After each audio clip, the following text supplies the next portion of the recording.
si vous avez envie de vous introduire dans le chat, serions très heureux de le voir. Nous sommes contents de voir que certains parmi vous l'ont déjà fait.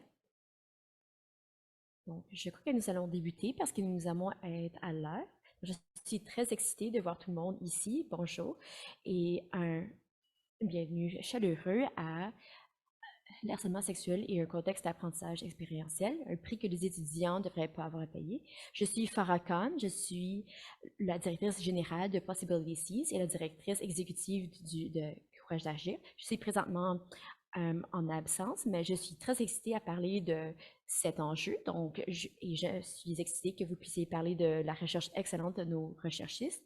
Donc, ça fait partie d'une série d'événements qui parlent d'experts en matière de questions urgentes, de tendances émergentes, de pratiques et de stratégies prometteuses pour lutter contre la violence à caractère sexiste sur les campus. Je m'entretiendrai aujourd'hui avec Brittany de Costa et Andréane Saint-Gelais au sujet du projet Harcèlement sexuel dans l'apprentissage par l'expérience. Il y aurait des boîtes à outils qui peuvent désormais être téléchargées gratuitement via le centre de connaissances de Courage d'agir.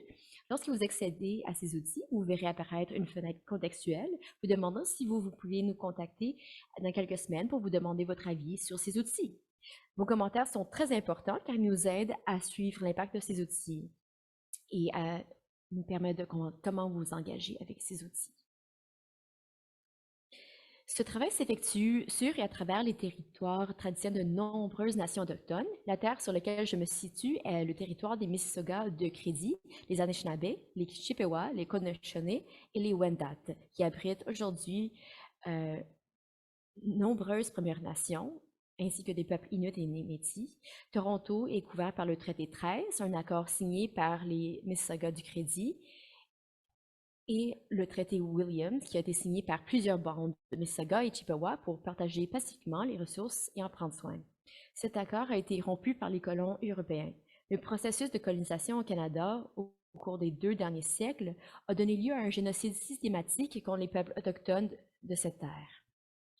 Nous voyons ces actes de colonisation et de génocide qui se poursuivent aujourd'hui, ainsi que la stérilisation forcée de femmes autochtones, l'épidémie de disparition, de meurtres de femmes, de filles et de personnes bispirituelles autochtones, ainsi que la surreprésentation des enfants autochtones dans les institutions, la criminalisation de peuples autochtones qui se traduit par une surreprésentation dans les prisons, ainsi que le racisme environnemental et le vol des terres des territoires autochtones. Lorsque nous nous réunissons pour répondre aux expériences de violence fondées sur le genre, nous devons reconnaître qu'il s'agit d'une lutte décoloniale. Ces deux aspects sont indissociables. Le soutien à la décolonisation et à la souveraineté autochtone est essentiel à l'instauration d'une culture du consentement et de la responsabilité. Aujourd'hui, nous passons à l'action en invitant toutes les personnes présentes à lire les appels à la justice contenus dans Reclaiming Power and Place, le rapport d'enquête nationale sur les femmes et les filles autochtones disparues et assassinées.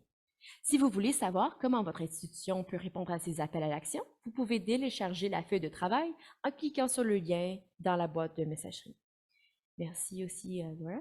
Aussi, j'aimerais dire que j'adore tout le monde qui s'introduit aujourd'hui. C'est comme la première journée d'école qui désormais vient bientôt. Donc, je vais parler des Possibility Seeds.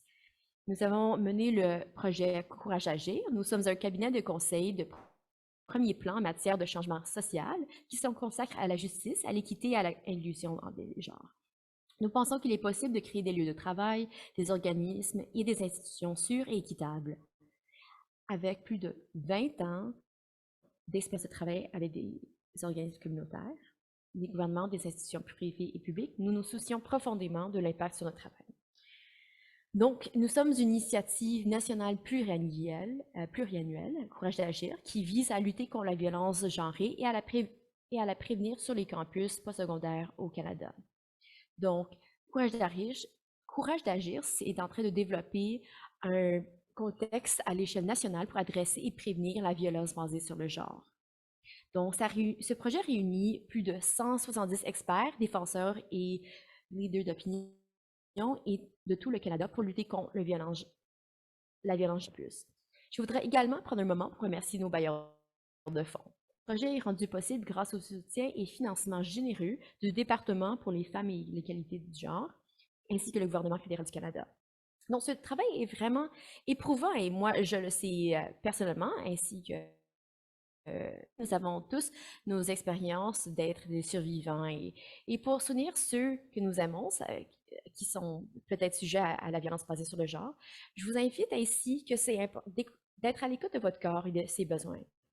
Vous pouvez visiter notre page Autosoin sur Courage d'agir ou bien vous pouvez visiter le lien dans notre boîte de messagerie pour être dans un groupe de discussion.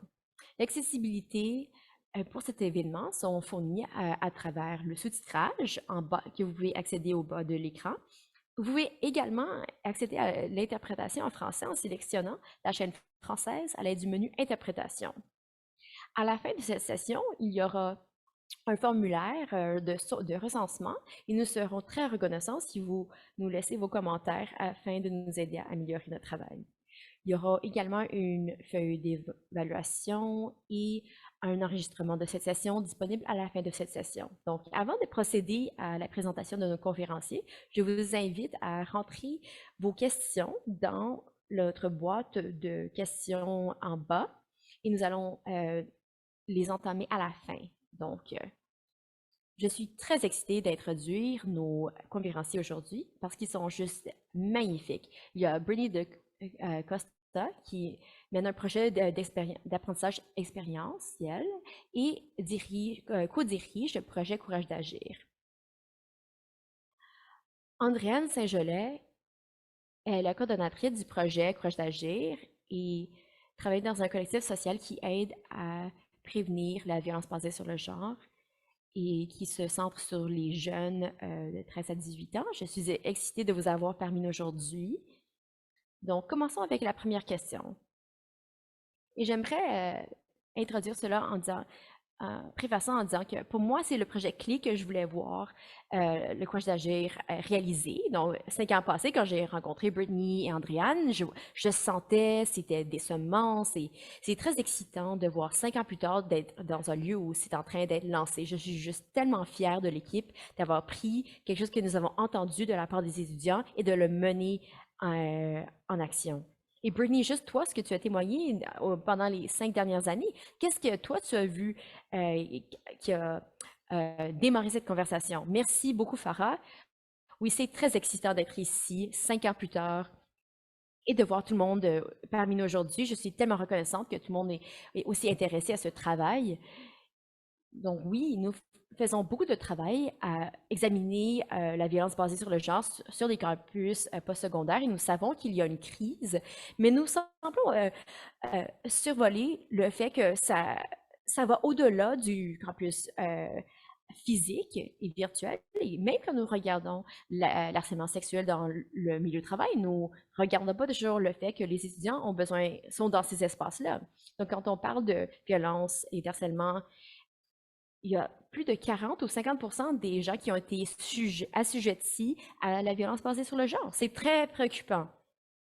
Et l'apprentissage expérientiel, c'est une zone grise où les gens sont un peu étudiants, mais sont aussi considérés des employés dans leur contexte d'étudiants expérientiels. Donc, ça crée une fosse ou un écart où les étudiants sont vraiment mis de côté. Ils ont vraiment de formation, pas mal à tous les niveaux, en fait, ils sont mis de côté. Et souvent, dans ces contextes, ils sont négligés parce on va considérer leurs préoccupations comme négligeables et les étudiants se fient à l'apprentissage expérientiel pour leur désignation professionnelle, leur carrière, et puis les dynamiques de pouvoir qui existent peuvent être très semblables, mais peuvent aussi être différentes quand on parle d'étudiants dans des milieux expérientiels, quand on compare dans des milieux scolaires, dans la classe. Donc, quand on pense à ces enjeux, l'exemple de John Gamache, c'est probablement le plus mieux connu et le plus haut profil. Donc, à peu près 10 ans plus tôt, il y avait des accusations menées contre John Gamache et ils ont commencé à devenir publics, premièrement sur Twitter, ensuite dans les médias. Et pour ceux d'entre vous qui ne sont pas familiers, Gamache était l'animateur d'une émission sur CBC, Q, très populaire, très célèbre, et beaucoup d'étudiants faisaient des stages là-bas. Et une chose qui avait, concernait ce cas, même si les détails n'étaient pas aussi connus en 2000, qu'en 2014, mais en 2008, il y avait des étudiants qui étaient découragés de prendre des stages là-bas, mais rien n'avait été fait par rapport à la violence et ça demeurait quand même assez caché.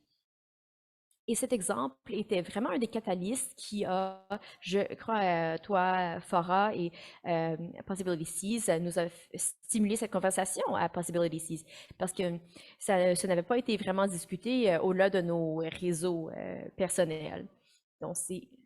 Lorsque Possibility Seeds a commencé à se connecter avec des différents bailleurs de fonds et des différents actionnaires, c'est un des enjeux qui avait été surligné parce qu'il y avait tellement d'étudiants qui étaient en train de vivre la violence dans ces contextes. Ils s'étaient harcelés sexuellement et il y avait très peu qu'ils pouvaient faire.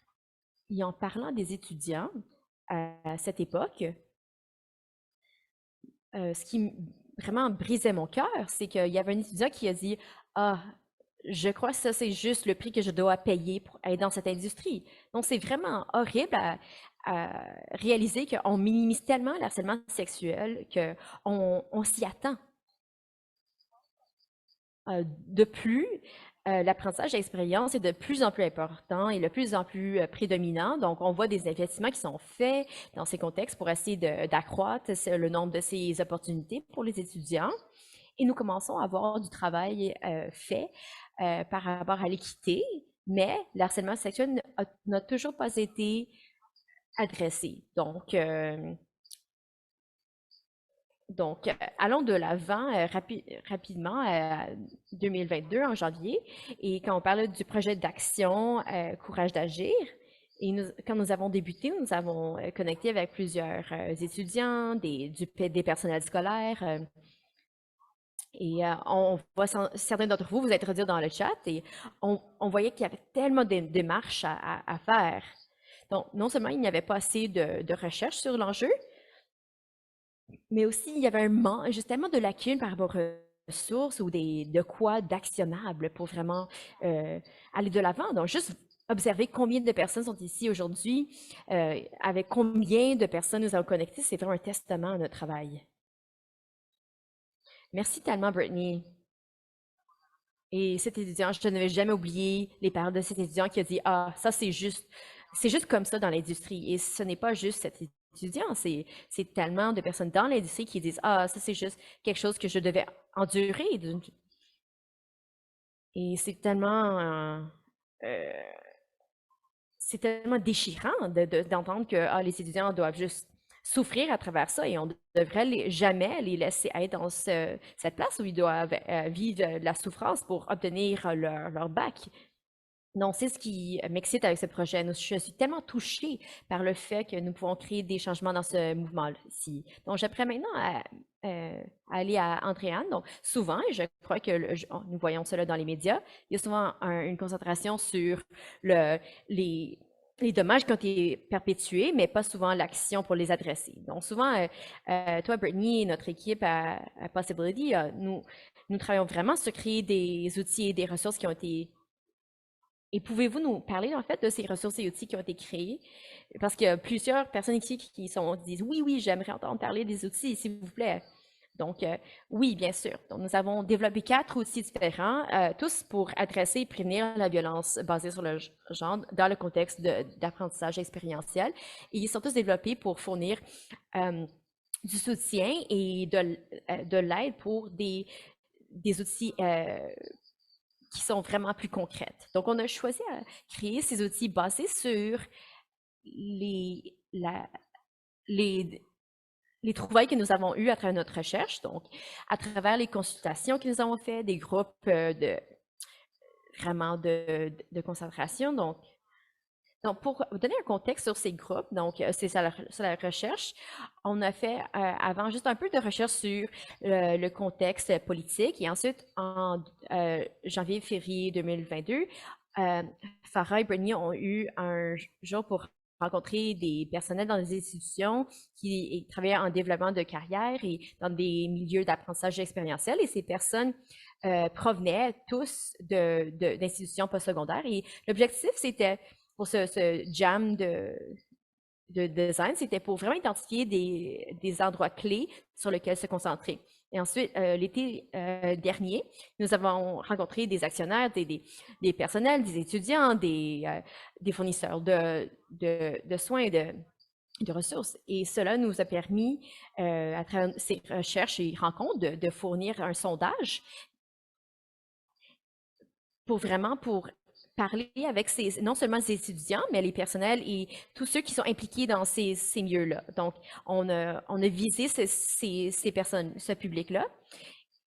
Et après cela, nous avons travaillé à une édition postsecondaire spécifique et nous avons fait des entrevues, nous avons tenu euh, aussi, nous avons travaillé avec des groupes de discussion avec le personnel, les étudiants. Et ensuite, nous avons lancé un non-sondage sur l'apprentissage expérientiel. Donc, nous avons ramené nos ressources déjà nommées et nous avons ensuite développé à partir de nos groupes de discussion et nous avons travaillé avec nos actionnaires pour les développer. Et toutes les personnes qui ont travaillé sur ces ressources, ils venaient tous de nations postsecondaires à travers le Canada. Et ils étaient tous intéressés, bien sûr. Par la suite, et pas le moindre, nous avons eu un comité conseil qui nous a suivis du début jusqu'à la fin. Ils nous ont aidés à la rédaction, à comme vraiment le façonnage, et puis ils nous ont aidés à demeurer concentrés et vraiment à demeurer sur notre chemin.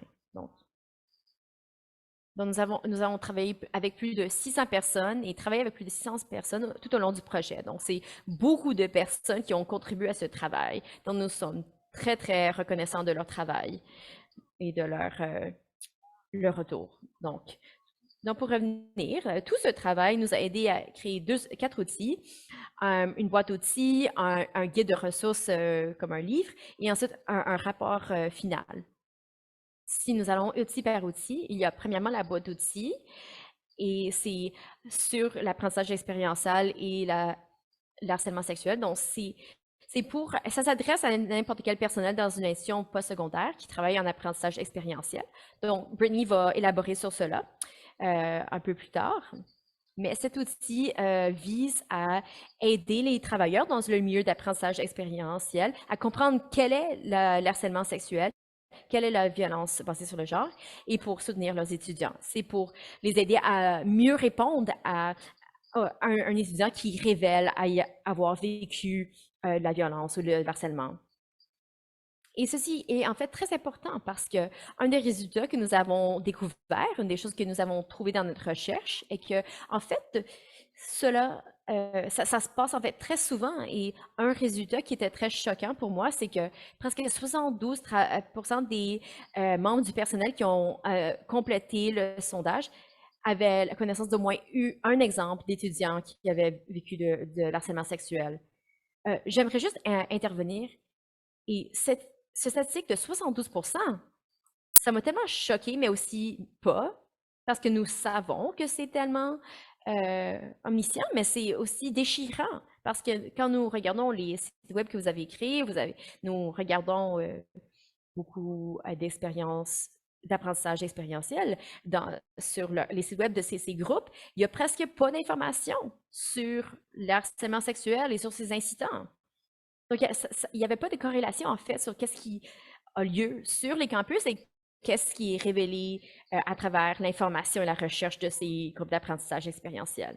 Donc, oui, nous allons parler davantage de cette recherche avec Brittany plus tard. Donc, le deuxième outil, c'est bâtir un protocole pour des étudiants post-secondaires pour répondre à la violence fondée sur le genre et l'harcèlement sexuel. Donc, c'est vraiment développé pour les membres de personnel qui travaillent dans ces milieux et les gens qui travaillent aussi pour façonner les politiques. Et cet outil est vraiment un étape par étape ou comme un guide, une carte routière pour créer un protocole d'institution pour répondre spécifiquement à des situations d'harcèlement sexuel et de violence fondée sur le genre. Et le troisième outil, c'est une série de recommandations pour protéger les étudiants d'harcèlement sexuel et Ces recommandations couvrent multiples aspects de l'apprentissage expérientiel. Ils sont tous à l'intention des institutions postsecondaires, leur personnel et les travailleurs de soutien. Et notre objectif avec ces outils, c'est, à part les mettre en œuvre, bien sûr, c'est d'aider à adresser l'écart que nous avons vu entre les différentes institutions postsecondaires et comment elles adressent ces enjeux. Donc, ce que nous tentons de réaliser, c'est vraiment comment concrétiser une approche holistique. Et là, finalement, et non le moindre, nous avons un rapport qui fait un retour sur chaque aspect de le projet. Donc, ça explique notre méthodologie, nos recherches, ça inclut les résultats complets des 2 sondages nationaux que nous avons menés et des exemples des pratiques canadiennes engendrées dans plusieurs institutions postsecondaires à travers le pays. Donc, nous avons fait beaucoup, beaucoup de travail et j'ai beaucoup d'espoir lorsque nous lançons ces outils au large. Je crois que Brittany et moi, on n'arrête pas de sourire parce qu'il y a tellement de travail, d'énergie qui a été mis dans cela. Et au début, on dit ah ouais, bien sûr, on peut faire cela. Et finalement, ça s'est développé en tellement un projet d'envergure énorme. Et c'est la première fois au Canada que cela a été fait. Et c'est tellement important, mais aussi c'est déchirant que cela n'a pas encore été assez recherché. Donc, lorsque je vais maintenant vers d'autres aspects. Donc, Brittany, on a dit 72% des étudiants. Mais toi, qu'est-ce que tu as trouvé était le plus intéressant que tu as appris et qu'est-ce qui t'a surprise le plus? Parce que oui, l'harcèlement sexuel, on sait que ça a lieu, mais qu'est-ce qui t'a surprise quand tu faisais ce travail? Oui, absolument. Je crois qu'il y a beaucoup. Je suis très excitée pour la sortie du rapport complet afin de le partager parmi vous tous. Mais une chose qui était très intéressante, et c'est quelque chose que Andréane a nommé lorsque nous faisions notre analyse de données, c'est que les étudiants et les personnels avaient des réponses semblables à nos sondages et recensements. Donc, le comportement le plus commun d'harcèlement sexuel que à la fois les personnels et étudiants vivaient et partageaient était soit auxquels ils étaient au courant ou bien étaient assujettis, c'est des blagues euh, ou de l'intimidation sexuelle et puis aussi l'intimidation dans des espaces professionnels. Et ils ont aussi nommé des choses comme l'homophobie, la transphobie, le colonialisme, et que c'était tous des facteurs qui ont contribué à l'harcèlement sexuel. Et je crois que c'est tellement intéressant qu'il y ait tellement de groupes qui ont compris cet enjeu et ils viennent de 2 différentes perspectives. Donc, de savoir que les 2 sont en train de les comprendre de façon très semblable est très intéressant, que vous soyez personnel ou étudiant. Et aussi, ce qui était surprenant, et je dirais que c'est peut-être pas si surprenant, mais un peu perturbant, c'est que non seulement nous avions 72 personnes 72 des personnels qui étaient au courant de harcèlement sexuel, mais aussi qui, mais 1 sur 2 étudiants qui ont répondu au sondage ont dit qu'ils avaient vécu de l'harcèlement sexuel. Et ce n'est pas juste que les nombres étaient si élevés, mais que, bien sûr, mais le fait que ces nombres sont aussi élevés, que nous n'en parlons pas à un niveau plus large, cela est en train d'affirmer combien le harcèlement sexuel est minimisé. Nous avons parlé de cette question plus tôt, mais de cette citation de l'étudiant qui a dit ah, c'est juste le prix que j'ai à payer pour être dans cette industrie. Et donc, cette citation est survenue encore et encore. Et on a posé une question comme pourquoi est-ce que c'est une partie normale de votre travail? Pourquoi c'est tellement. Je ne comprends pas pourquoi souffrir ou endurer cela fait partie de mon bac. Et moi, une citation qui m'est restée d'un étudiant, c'est que un étudiant a dit à partir de maintenant, j'ai décidé que l'harcèlement c'est de ma faute et que travailler dans un milieu une industrie dominée par les hommes, je devrais juste apprendre à ignorer l'harcèlement. Et je crois que juste l'étendue et dans laquelle les étudiants normalisent ou apprennent à normaliser cela, lorsqu'ils sont en train de faire leur apprentissage expérientiel, c'est profondément perturbant. Et nous avons aussi partagé une expérience, nous avons fait le suivi sur, ou pardon, un étudiant a partagé qu'ils ont mené une accusation, mais ils ne pouvaient pas faire le suivi ou bien ils l'ont minimisé et dit ah, c'était pas si pire. Donc, la raison numéro un que les gens n'ont pas, les étudiants n'ont pas rapporté lors des incidents, c'est parce qu'ils se disaient ah, c'est pas assez important. Même les personnels étaient aussi ils n'étaient pas au clair pour savoir qu'est-ce qui était un harcèlement assez sérieux. Puis ils mettaient ça entre guillemets, mais je ne devrais pas mettre ça entre guillemets. Donc, ce qui est surprenant ici, c'est de savoir combien d'éducation fondamentale doit être faite pour désapprendre, de comprendre que des blagues et les commentaires, c'est de l'harcèlement, que c'est inacceptable. Et c'est tellement aligné avec les statistiques sur l'agression sexuelle, où est-ce qu'on voit des survivants dire de façon consistante, je ne crois pas que c'est assez mauvais pour le rapporter à la police, ce n'est pas assez terrible que je dois le dire à quelqu'un d'autre. Donc, en train de l'internaliser quand ça a lieu.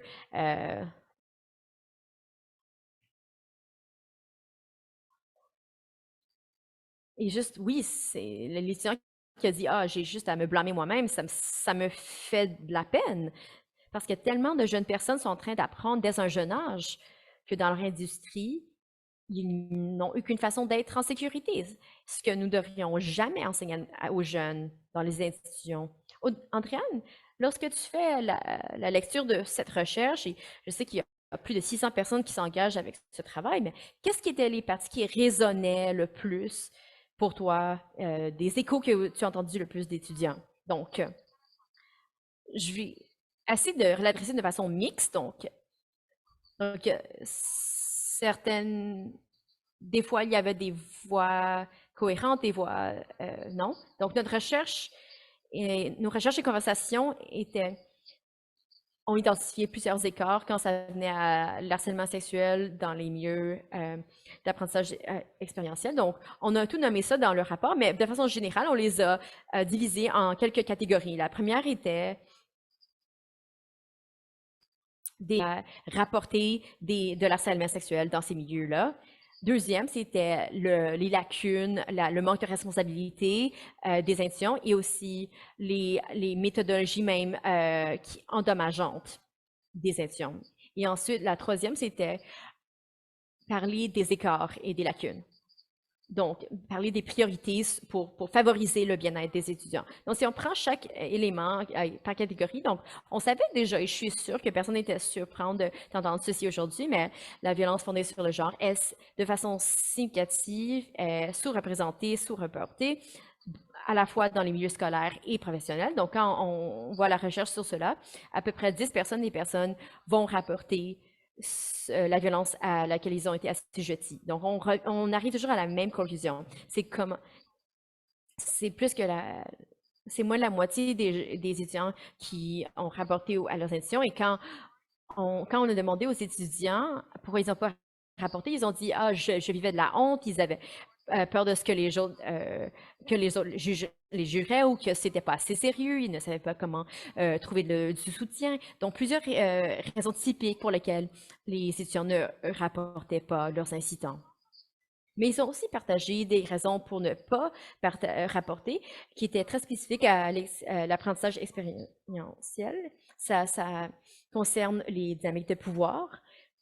Une des raisons spécifiques était que les étudiants ont nommé qu'ils ne partageaient pas, mais ils ne croyaient pas que ça ferait une différence, soit pour eux-mêmes ou bien pour les autres étudiants. Donc, souvent, ils sentaient que les institutions continueraient à envoyer les étudiants aux mêmes opportunités et les mêmes stages, même s'ils reportaient qu'un certain milieu de travail ou un certain milieu d'apprentissage n'était pas sécuritaire. Ils avaient aussi peur des conséquences négatives parce qu'ils ne faisaient pas confiance à leur institution à pouvoir bien adresser la situation. Une chose qu'il faut réaliser pour comprendre cette barrière, c'est que l'apprentissage expérientiel est souvent tellement intégré dans des programmes et les cours que ça semble impossible des fois pour les étudiants d'en sortir. Donc, des fois, ils vont souffrir ou endurer la violence parce qu'ils ont peur que ça touche à leur note scolaire. Donc, aussi, les étudiants avaient peur pour leur carrière, donc ils s'étaient préoccupés par le fait qu'ils auraient une réputation pour causer du trouble s'ils reportaient leurs agressions et leurs harcèlements. Donc, il y avait tellement de dynamiques de pouvoir euh, qui concernaient ces situations. Donc, et aussi, à la fois, les étudiants et le personnel ont compris que s'assurer que les milieux d'apprentissage expérientiel, c'est quelque chose de partagé entre les institutions, mais aussi entre les fournisseurs de travail et de ressources dans ces milieux-là. Donc, il y a du soutien pour ces milieux de travail, mais pour s'assurer que leurs milieux sont sécuritaires, mais il y en a, mais comme dans les milieux de travail, oui, mais pas dans les étudiants postsecondaires. Pour s'assurer que les étudiants sont en sécurité. Pour beaucoup d'entre eux, les gens vont dire, ah, c'est parce qu'il y a personne pour s'assurer que ces milieux sont sécuritaires. Personne n'est en train de le mettre en œuvre. Donc, la chose qu'on entendait de façon consistante, du personnel et des étudiants, c'est qu'ils se sentaient anxieux par rapport à comment gérer un rapport ou une accusation. Donc, ils voulaient savoir quelle était leur responsabilité et comment s'assurer qu'ils puissent rencontrer les besoins d'un étudiant qui reportait un incident. Mais aussi, ils voulaient savoir, ils voulaient démontrer du soin pour les étudiants et pour des personnes qui ont vécu de l'harcèlement et de la violence. Donc, il y a beaucoup de personnes dans les institutions postsecondaires et je pense que ça démontre à travers les nombres d'entre vous qui sont parmi nous aujourd'hui. Ils sont intéressés, mais ils ont un manque d'outils ou de ressources pour pouvoir bien l'adresser. Donc, pour essayer d'aider à combler ces lacunes de connaissances, on espère que ces outils vont vous aider et que vont vous aider à fournir du soutien pour les étudiants qui vivent de l'harcèlement dans des milieux d'apprentissage pour que les ressources soient plus consistantes entre les différentes institutions, mais aussi dans les milieux individuels. Donc, je vous ai aussi parlé du troisième écart et ça, celui-là est c'est un contexte qui a été ramené plusieurs fois par les institutions postsecondaires. Et c'est que les institutions vont prioriser les milieux d'apprentissage expérientiel euh, au-delà des besoins des étudiants en premier lieu.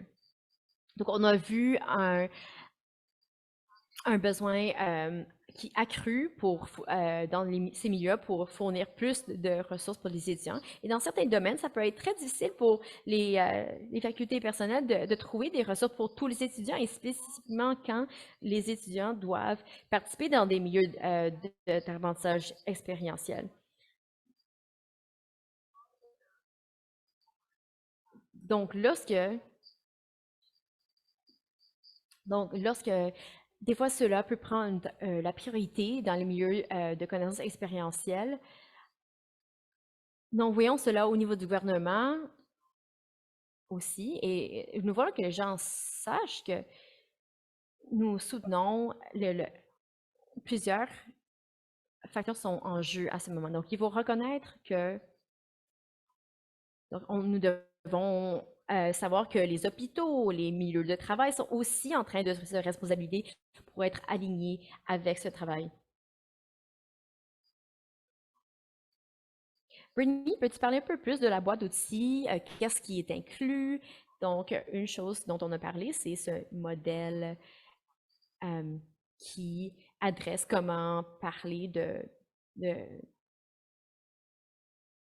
de processus de plainte, de signalement. Donc oui, je suis très excitée parce que c'est une des choses dont nous parlons aujourd'hui. C'est une chose qui a été nommée plusieurs fois. C'est une boîte d'outils pour le personnel et dans des institutions postsecondaires qui travaillent dans des contextes d'apprentissage expérientiel. Et comme Andréane a mentionné, c'est pour savoir comment répondre lorsqu'il y a un signalement.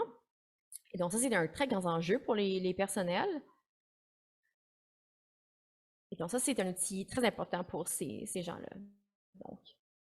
Donc, des fois, il y a une affiche dans la boîte d'outils qui explique quel est un harcèlement sexuel, quelle est la violence.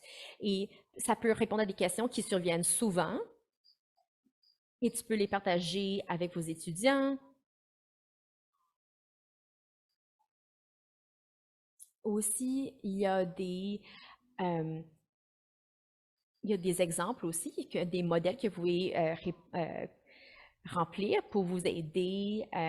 Tu peux rentrer l'information de votre institution et puis ensuite le partager avec vos étudiants.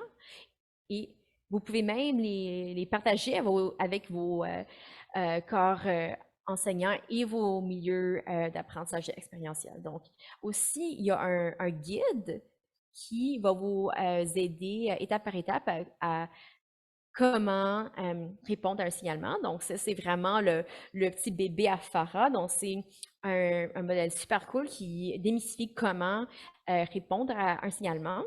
Donc, lorsque tu es en train d'équilibrer différentes responsabilités, tu as plusieurs obligations comme le devoir à reporter les dommages contre un avant.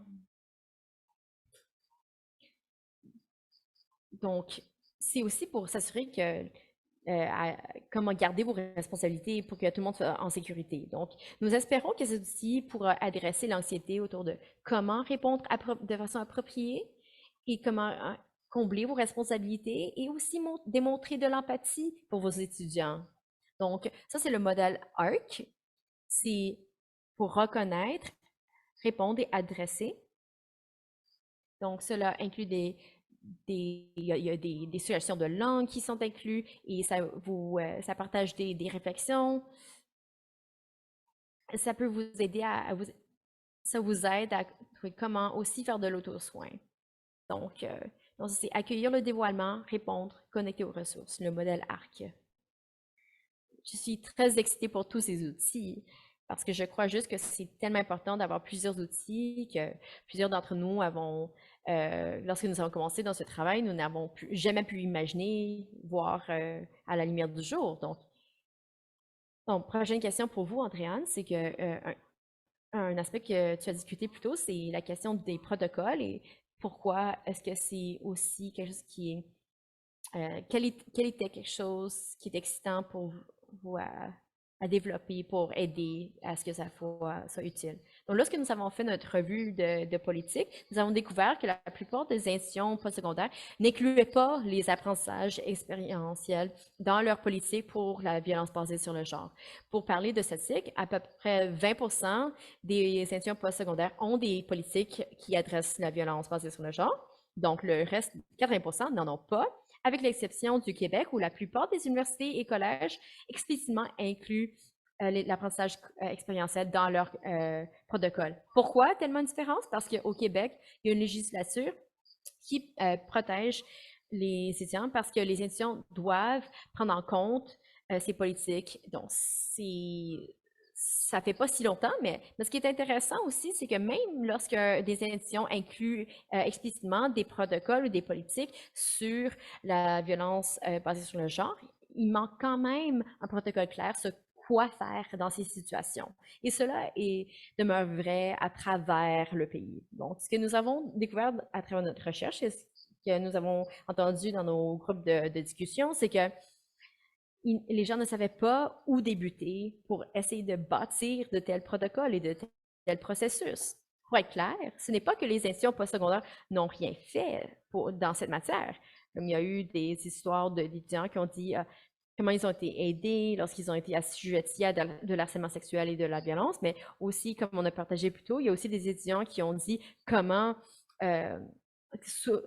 perturbant c'était d'avoir vécu ces situations comment la réponse des institutions leur avait blessé. Donc, et les institutions ont dit qu'il manquait des processus clairs et comment pouvoir adresser l'impact sur leurs étudiants. Donc, le truc, c'est qu'on ne pouvait pas juste créer un protocole pour les étudiants, donc juste dire, ah voilà, vous avez tout ce dont vous avez besoin. Et nous devions être très spécifiques pour être vraiment responsabilisés envers chaque institution. Donc, ce que nous avons créé à la place, c'est le guide de route, donc le livre qui aide aux institutions de créer leur propre protocole. Donc, c'est vraiment un outil étape par étape pour vous guider à travers ce travail et pour vous aider dans la gestion administrative, au niveau administratif, comment instaurer ces pratiques, comment les développer. Donc, nous avons aussi des outils à ce niveau-là pour aider les institutions. Donc, je suis contente que tu as nommé l'administration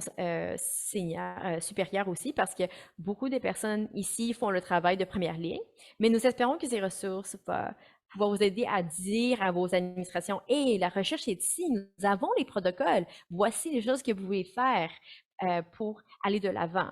Et juste pour vous aider à aller adresser ces cadres supérieurs. Donc, Brittany, est-ce qu'il y a eu quelque chose à la recherche au niveau de législature que tu as remarqué qui était... Oui, absolument. Il y a définitivement des choses dans la recherche qui ont euh, pointé à cela. Nous avons souvent, il y a des choses qui sont survenues souvent quand nous parlions aux étudiants et aux cadres d'enseignement. Comme des fois, il y avait des plans d'action dans les institutions pour il y avait un plan qui est sorti l'an dernier qui incluait un appel à l'action par les étudiants pour lancer des changements. Et la principale qui était là dans le travail était que la législature et la politique, que ça soit la législature qui adresse le harcèlement dans le milieu de travail, souvent, c'est en train de, de passer à travers, de négliger les milieux d'enseignement, d'apprentissage expérientiel. Donc, vraiment, on voulait vraiment adresser ces besoins-là dans les milieux d'enseignement postsecondaire. Et souvent, ces choses ne sont pas nommées clairement par rapport à ce contexte. Donc, par exemple, quand on revient à l'exemple de John Gamache, je crois qu'il y a eu 6 ans d'institutions qui savaient ce qui se passait, mais qui ne savaient pas quoi faire parce que nous n'avions pas ces outils. Donc, lorsque nous regardons les politiques institutionnelles, souvent, la portée n'est pas évidente. Donc, souvent, ils vont dire oui, les milieux d'apprentissage expérientiel sont inclus, mais quand on regarde ceux qui étaient inclus dans les politiques d'institution, c'était rare qu'ils parlaient d'expériences d'harcèlement sexuel ou de violences fondées sur le genre. Donc, il y avait vraiment des lacunes importantes et je pense qu'il y a beaucoup de changements qui pourraient avoir un impact significatif dans ce domaine-là. Donc, il n'y a aussi pas beaucoup de clarté par rapport au milieu de législature. Donc, dans les milieux de travail, quand ça vient à la législation, dans le milieu du travail ou de l'enseignement, il y a souvent c'est pas clair quand ces politiques sont incluses. Par exemple, au Québec, comme Andréane a mentionné, il y a des expériences ou des exemples prometteurs, mais aussi il y a des provinces et territoires qui nous fournissent des modèles intéressants, c'est sûr, mais il y a quand même des écarts à adresser. Donc, quand nous voulons vraiment créer une législation plus consistante, plus cohérente à travers le pays. Donc, nous allons également lancer nos recommandations pour la législation dans le cadre de ce projet et cela prend en compte tout le travail des militants qui luttent actuellement encore pour amener ces changements à un niveau national. Donc, il y a beaucoup et je suis très excitée de vous les partager. Je suis très excitée pour cela parce que les étudiants ont été de l'avant de ces conversations. Nous sommes tellement chanceux de les avoir parmi nous sur nos comités de conseil, de discussion. Je sais au Québec, il y a tellement d'étudiants leaders qui exigent ce travail, qui revendiquent pour ce travail. Donc, c'est la semaine prochaine, j'espère être à l'écoute de cette conversation parce que les étudiants sont centrés dans cela. J'aimerais aller à notre dernière question pour ces deux humaines magnifiques. Qu'est-ce qui, qu'est-ce qui vous, qu'est-ce qui vous soutient dans ce travail? Parce que c'est des choses très difficiles à entendre. Vous êtes en train d'entendre l'histoire d'expériences d'Allemands et de violences basées sur le genre. Donc, comment est-ce que vous êtes en train d'être plus douce avec vous-même? Qu'est-ce qui vous nourrit? Qu'est-ce qui vous offre de l'espoir dans ce travail? Peut-être que je peux commencer et ensuite passer la parole à Andréane. Pour moi-même, quelque chose qui me rend offre de l'espoir, c'est de voir le montant, juste les nombres de gens auxquels on a parlé. Au début du projet, il y avait tellement de personnes qui étaient intéressées par le projet et même les questions ici dans la boîte de messagerie, c'est une indication de cela. Donc, j'apprécie juste énormément l'équipe, le groupe de conseil, les groupes de discussion, tout le monde qui était tellement dédié à ce travail. Et aussi, j'apprécie énormément entendre parler du travail sur les campus. Et nous avons entendu des témoignages d'étudiants vraiment très, très positifs qui parlaient de membres de personnel qui se sont présentés, qui étaient présents pour eux. Donc, juste entendre parler d'expériences de présence et soins m'amène beaucoup d'espoir. Donc, avec ces histoires-là, j'espère et c'est ce travail, j'espère que les choses vont aller de l'avant. Moi, j'ai de l'espoir parce que pour moi, c'est juste le début. Nous avons travaillé très fort sur ce projet et aujourd'hui, nous allons vraiment partager les fruits parmi vous tous. Et c'est un peu comme nous avons juste établi les premières pierres de ce qui sera une très longue route dans le travail pour euh, arrêter et prévenir l'harcèlement et la violence. Mais il y aura beaucoup de difficultés, certes, mais quand on peut le partager par des gens qui sont intéressés, bien, ces épreuves deviennent encore plus faciles à surmonter. Donc, juste voir combien de personnes sont ici aujourd'hui, ça, c'est vraiment juste la première étape de ce travail. Donc, cela m'amène beaucoup d'espoir. Vous deux avez fait du travail incroyable. Il y a tellement de personnes parmi nous dans Courage d'agir qui, sur le conseil d'administration, sur les participants dans les sondages, les groupes de discussion. Donc, tellement de personnes qui ont aidé à nourrir ce travail, pardon. Donc, nous avons deux questions du public avant la fin. Donc, si vous avez des questions maintenant, vous pouvez les mettre dans notre boîte de questions. Donc, il y a une question par rapport au sondage. Donc, je crois qu'elle est intéressante. Comment est-ce que vous avez fait pour compléter le sondage? Comment est-ce que vous pouvez cerner si... Comment est-ce que tu pouvais éduquer ceux qui ont complété le sondage pour comprendre comment ils pouvaient définir et reconnaître le harcèlement sexuel afin de leur dire s'ils les avaient vécus? Donc, ça, c'est quelque chose que les gens ont vécu plusieurs fois. C'est vrai, souvent, les gens ne savent même pas c'est quoi la définition d'harcèlement sexuel. Donc, c'est juste une chose que nous savons est en train de prendre place. Donc, nous ne savons même pas comment. Donc, plutôt que de demander aux étudiants s'ils ont été assujettis à cela, ou ils ont témoigné, ou ils ont entendu parler d'harcèlement sexuel, ce que nous avons fait, c'est que nous avons fourni une liste de comportements, d'actions, commentaires, des choses qui sont de l'harcèlement sexuel, auxquelles une personne pouvait répondre et dire oui, ça, je l'ai vécu, ou non, je ne l'ai pas vécu. Et ensuite, nous avons aussi ouvert nous avons eu aussi une boîte de texte ouverte où les gens pouvaient nommer les choses qui n'étaient pas inscrites dans la liste. Donc, ça donnait la chance aux gens qui pouvaient apprendre aussi quel était le harcèlement sexuel au fur et à mesure qu'ils remplissaient le sondage. Donc, nous avions même des étudiants qui reconnaissaient que quelque chose était de l'harcèlement sexuel parce que nous parlions de comportement. Et là, ils ont dit, ah oui, c'est vrai, cela doit être de l'harcèlement sexuel, parce que si nous avions juste dit, avez-vous vécu de l'harcèlement sexuel, ils n'auraient peut-être pas dit oui. Et les comportements et la liste que nous avons employés étaient basés sur d'autres listes utilisées par Statistique Canada, ainsi que le, le, le projet pour éliminer l'harcèlement dans le milieu de travail. Donc, on a utilisé des sondages préexistants et nous les avons adaptés pour être dans le contexte de l'apprentissage expérientiel. Merci beaucoup. J'aimerais aussi remercier Alexana qui fait tellement de travail, du travail incroyable sur ce projet. J'espère qu'elle est ici. Elle ne l'est pas, mais sinon, je veux juste m'assurer qu'elle est nommée. J'aimerais aussi venir à une deuxième question. C'est les gens sont très intéressés à savoir quelles sont les prochaines étapes.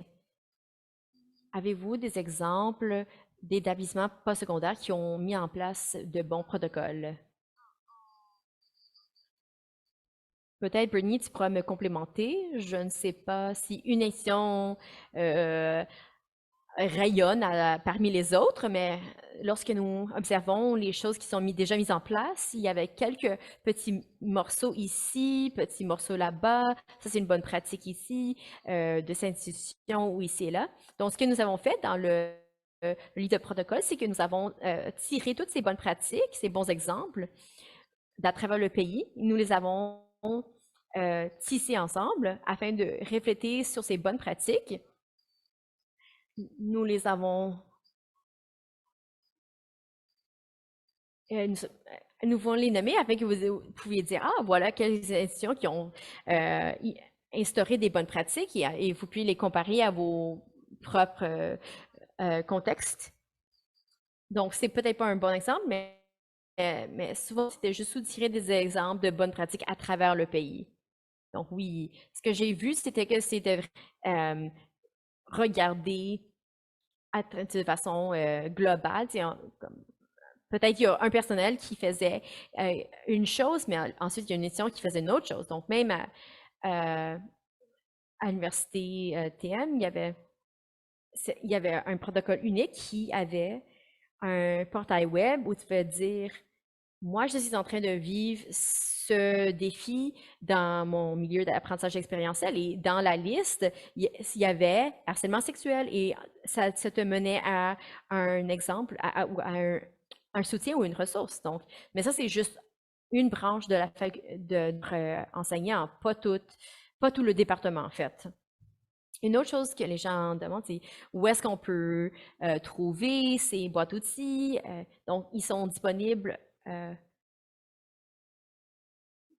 Donc, vous pouvez les accéder, mais c'est spécifiquement pour les institutions postsecondaires. Donc, bien sûr, vous pouvez prendre des bribes ici et là, mais c'est vraiment propre au milieu d'apprentissage expérientiel.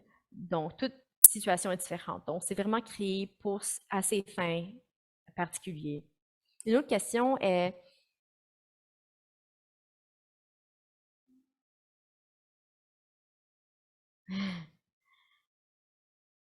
je suis curieuse si le rôle des syndicats aurait, par rapport au statut des syndicats et des expériences et tout ça, Freddy, je dirais qu'on n'a pas vraiment regardé au statut des syndicats, mais je pense que ça, c'est très intéressant et important pour la recherche et à quelque chose d'autre à explorer. Ça peut avoir un impact énorme sur la question de si oui ou non un étudiant va reporter et signaler un incident. Donc, lorsque nous n'avons pas encore exploré cette zone-là, je pense que c'est quand même très important. Une autre question importante, c'est dans le rapport qui va sortir bientôt, est-ce que vous pouvez parler un peu plus de la répartition des idées et tout ça?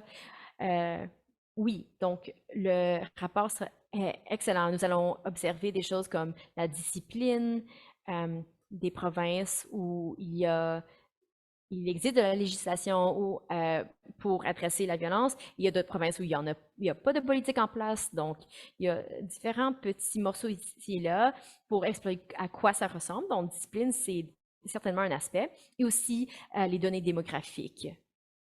Oui. Il y a aussi une question sur les expériences.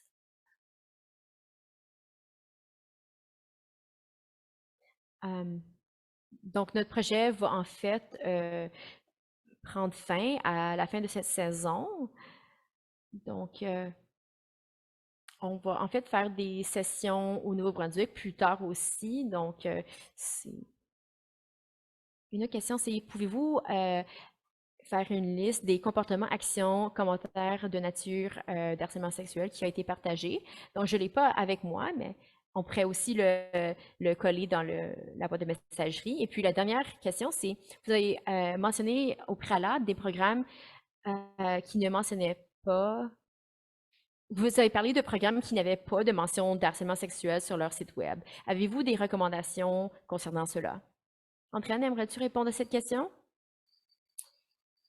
Je crois que au début, c'est vraiment une question.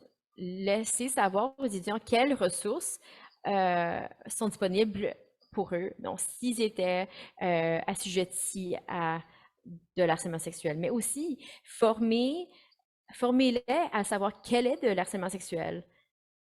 On a parlé de façon plus large de cette question, mais souvent, ils ne savent pas vraiment c'est quoi. Donc, les étudiants n'arrêtent pas de dire ah, je ne suis pas sûre, en fait, si ceci compte comme de l'harcèlement sexuel.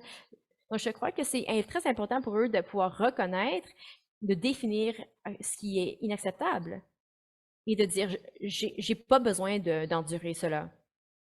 Donc, je trouve que ces informations-là sont très importantes pour les étudiants et doivent être disponibles et accessibles. Donc, ça, c'est une façon parfaite de conclure notre conversation. Donc, un très grand merci à Brittany et Andréane et toute notre équipe à Possibility Seeds. Il y a tellement de personnes arrière, en coulisses qui ont travaillé sur la boîte d'outils, qui ont travaillé sur comment communiquer sur ces questions, l'administration de projet, la gestion. Vous voyez pas leur visage, mais ils font du travail incroyable sur ce projet. Nous voulons remercier notre conseil, toutes les personnes qui ont rempli notre sondage, qui ont cru que ceci est important. Nous avons besoin que vous partagez ceci, que vous nous invitions sur vos campus. Nous allons publier notre rapport final dans lequel se trouvera nos trouvailles. Il y aura des études de cas ainsi que des pratiques et des recommandations clés pour des institutions postsecondaires, les gouvernements et les fournisseurs de soins.